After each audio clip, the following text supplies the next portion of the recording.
নদীর জল থেকে ভাসমান অবস্থায় উদ্ধার হওয়া অজ্ঞাত পরিচয় মহিলার মৃতদেহকে কেন্দ্র করে চাঞ্চল্য ছড়িয়েছে এলাকায়। ঘটনাটি পূর্ব বর্ধমান জেলার অন্তর্গত রায়না থানার নতু অঞ্চলের দামোদর নদ তীরবর্তী হরিপুর এলাকার ঘটনা। শনিবার সকালে স্থানীয়রা ওই মৃতদেহটি লক্ষ্য করেন। নদী তীরবর্তী বনগ্রাম নিবাসী শেখ সাইফুল ইসলাম জানান, মৃতদেহ নজরে আসতেই খবর দেওয়া হয় রায়না থানার পুলিশকে। ঘটনার কথা জানতে পেরে রায়না থানার পুলিশ ঘটনাস্থলে এসে মৃতদেহটিকে উদ্ধার করে। পরে বর্ধমান মেডিকেল কলেজ হাসপাতালে পাঠিয়ে দেওয়া হয় ময়নাতদন্তের জন্য। শেষ পর্যন্ত পুলিশ সূত্রে খবর পাওয়া অনুযায়ী মৃতদেহের পরিচয় জানা যায়নি। কিভাবে ওই এলাকায় অজ্ঞাত পরিচয় মহিলার মৃতদেহ এলো সেই বিষয়ে তদন্ত করছে পুলিশ। খুন করে কেউ দেহ ফেলে দিয়ে গিয়েছে নাকি জলে ডুবে মৃত্যু কিংবা আত্মহত্যা, তা নিয়েও ভাবছেন তদন্তকারী পুলিশ আধিকারিকরা। অজ্ঞাত পরিচয় মহিলার মৃত্যুর কারণ এখনো স্পষ্ট নয়। রায়না থানার পুলিশ মৃত মহিলার নাম এবং পরিচয় জানার চেষ্টা করছে। ময়নাতদন্তের পরই মৃত্যুর আসল ঘটনা জানা সম্ভব হবে বলে পুলিশ সূত্রে জানা যায়।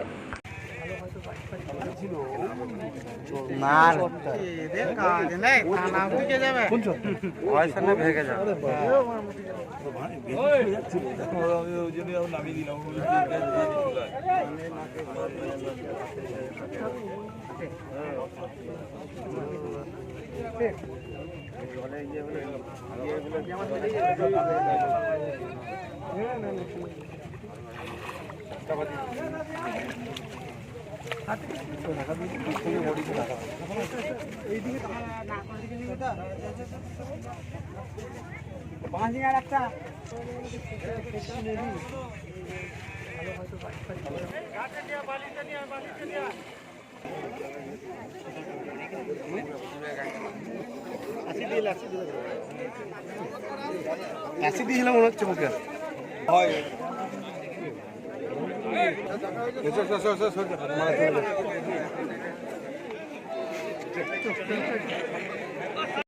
আজকে আমাদের দামোদর নদীতে একটা অজ্ঞাত পরিচয় লাশ ভেসে এসেছে, একটা মহিলার লাশ।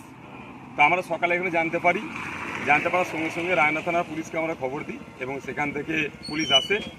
পুলিশ এসে লাশটাকে রিকভারি করে এবং রিকভারি করে সেটা ময়নাতদন্তের জন্য সেটা রায়না থানা লাশটাকে নিয়ে যায়। আর এটা ঘটে এসেছে আমাদের রায়না থানার অন্তর্গত নতুন গ্রাম পঞ্চায়েতের হরিপুর গ্রামে খেলার মাঠ আছে। খেলার মাঠে চড়ে নদী দেখতে পাচ্ছেন, এখানে আমরা লাশটাকে এখানে দেখতে পাচ্ছি। আমার নাম শেখ সাইফুল ইসলাম, বাড়ি বনগ্রাম, নতুন পঞ্চায়েতের আমি একজন সদস্য।